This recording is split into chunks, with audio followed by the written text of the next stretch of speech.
Sauvez mon bébé. Elle s'était extraite avec difficulté du siège avant, car la portière était bloquée, et se tenait debout sur la chaussée, le front et les joues criblés d'éclats de verre. Mais les gens attroupés autour de sa voiture accidentée ne lui prêtaient pas attention, comme indifférents à ses cris de désespoir. Elle scrutait les regards horrifiés qui étaient tous braqués vers l'intérieur de sa 4 chevaux noirs. « Madame, je vous en prie, il me faut une ambulance », dit-elle à une respectable sexagénaire. « Je suis en train d'accoucher. » Celle-ci, une main sur sa bouche, livide, ne daigna pas lui répondre, ni le libraire qu'elle connaissait un peu et dont le magasin était tout proche.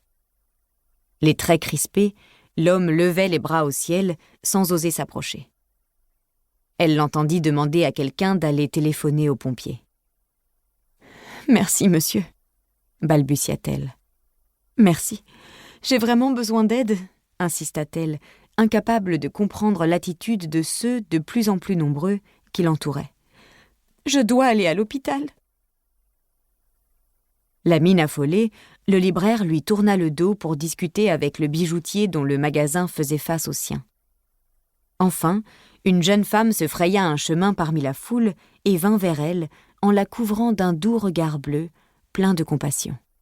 « N'ayez plus peur, je suis là, madame », affirma la jolie inconnue dont les cheveux dorés étaient relevés en chignon.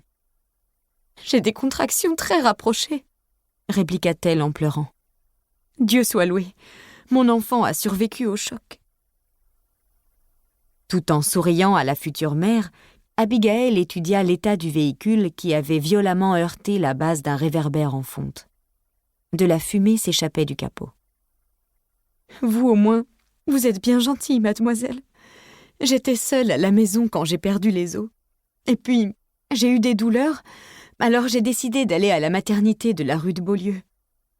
Personne n'a eu pitié de moi, sauf vous.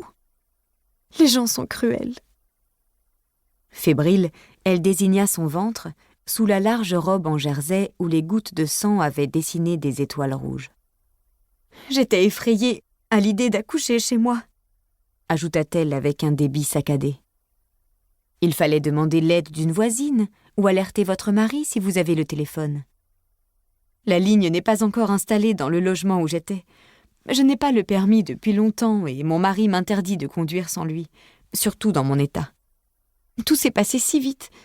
J'ai voulu éviter un cycliste, mais je devais rouler trop vite et j'ai perdu le contrôle. »« Calmez-vous, madame, » conseilla Abigail. « Le plus important est de sauver votre bébé, puisque vous pensez qu'il est en vie. » La sirène d'une ambulance retentissait au loin. La femme eut alors le réflexe de se retourner pour observer sa voiture. Aussitôt, elle se remit à crier avec une expression d'épouvante qui la défigurait. « Mais c'est moi, là, sur le siège. Je reconnais ma robe et cette veste en laine, » se lamenta-t-elle. « Comment est-ce possible ? Je suis sortie du côté passager. » Indécise sur les explications à donner, Abigail considérait elle aussi le corps féminin affalé sur le volant, dont les boucles d'or roux dissimulaient en partie le profil. « Madame, ne bougez pas d'ici, les secours arrivent. Je dois vérifier quelque chose. Ensuite, je reviens près de vous. Quel est votre prénom ? » ?»« Carole. » Poussée par un sentiment d'urgence, Abigail alla ouvrir la portière du côté passager et prit place sur le siège. Les éclats de verre crissèrent sous ses talons. Dès qu'elle posa ses paumes sur le ventre de la malheureuse victime, elle sut que le bébé était vivant. Elle prit ensuite le pouls de la jeune femme. « Je me trompe, » chuchota Abigail. « Cette femme vit encore, pourtant son âme est déjà à l'extérieur de son corps. » Elle jeta un coup d'œil sur la malheureuse Carole, à la même place, au centre d'un cercle de curieux qui, eux, ne la voyaient pas.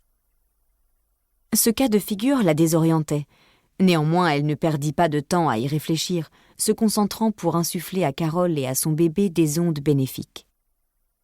Les pompiers la découvrirent ainsi, en train de prodiguer des soins à une femme inerte et ensanglantée. « Vous êtes infirmière, mademoiselle » interrogea le premier pompier. Pour continuer à écouter ce livre audio gratuitement, cliquez sur le lien dans la description et vous pourrez l'écouter en entier sans frais grâce à l'essai de 30 jours d'Audible.